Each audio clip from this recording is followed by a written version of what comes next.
Beautiful Hart County, nestled away in the northeastern part of Georgia along the Savannah River, is home to an estimated 25,000 residents. Having been established in December of 1853, Hart County has the distinction of being the only county in the state of Georgia named after a woman.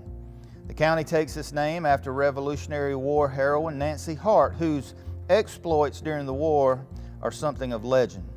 Hart County, while primarily a rural area and very much still a farming community, has seen itself grow and diversify over the years and now includes not only industries like agriculture, but also high-tech and tourism and recreation-related businesses, thanks to being the home of a 56,000-acre lake known as Lake Hartwell.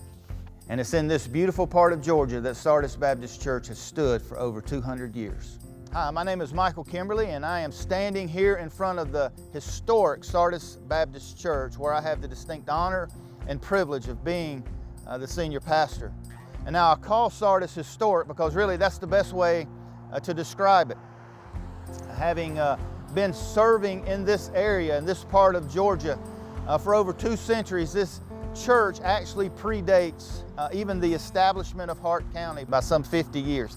Founded in 1803 as the Baptist Church of Christ at Cedar Creek, Sardis has been a lighthouse to the gospel of Jesus Christ in this area for over 218 years. And it continues to be a lighthouse to the gospel even to this day.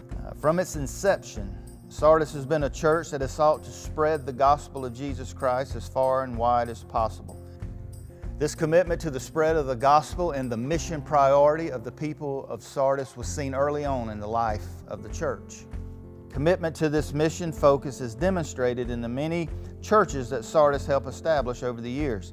Examples would include helping to organize Lion Baptist Church in 1844, or in 1867, following the conclusion of the Civil War, Sardis members established Sardis Baptist Church, Liberty Hill, making it possible for the free slaves in the area to have a church that they could call their own. In 1921, Sardis organized a Sunday school at Oak Bower Church, and today that church is still thriving. Other mission endeavors like the Riverside School House Mission and the incredible mission support of the Southern Baptist Convention's 75 million campaign in the early 1920s. It was during this campaign that Sardis members rose to the challenge and raised a whopping $10,000, which in today's money would be around $150,000. The church's support of missions continued, even acquiring a home in 1997 that was used for the purpose of housing missionaries as they come home on furlough, and that house is still used even to this day.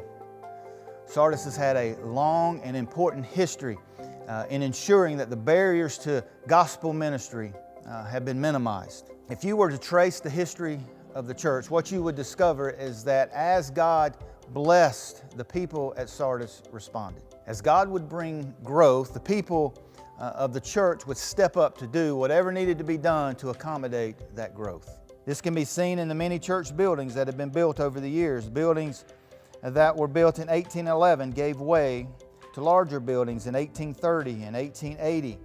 And the old building that still stands today that was built in 1923, and the building that we currently use as our worship center that was built in 1980. Every building was bigger than the last, and every one was for the purpose of gospel ministry.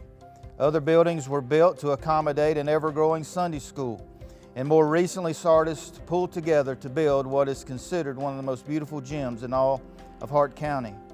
Again, all of this was done for the purpose of gospel ministry, and all of this is a demonstration of the legacy of faithfulness and gospel commitment that Sardis enjoys. However, Sardis, like so many other churches, has seen its share of highs and lows over the years. Sardis as a church has suffered through wars and depressions and economic downturns that have affected not only the church, but really the entire region. However, with each and every storm, God has proven Himself faithful, and He has not abandoned His church. Today, the story of Sardis Baptist Church continues as we look ahead, not seeking for something new, but seeking God for what is next for our church. The long and rich legacy of Sardis Baptist Church is now in the hands of those of us who are here today. Today, we stand on the shoulders of those who have come before us. We here at Sardis today have been entrusted with this legacy of faithfulness that so many have sacrificed so much to ensure that the light of Christ would continue to shine bright in this community. So we stand in the long line of faithful men and women who have passed the baton of faithfulness down through the decades. And today, as we prepare to move from a legacy of faithfulness to a legacy of faithfulness, and we do it all for the glory of our God.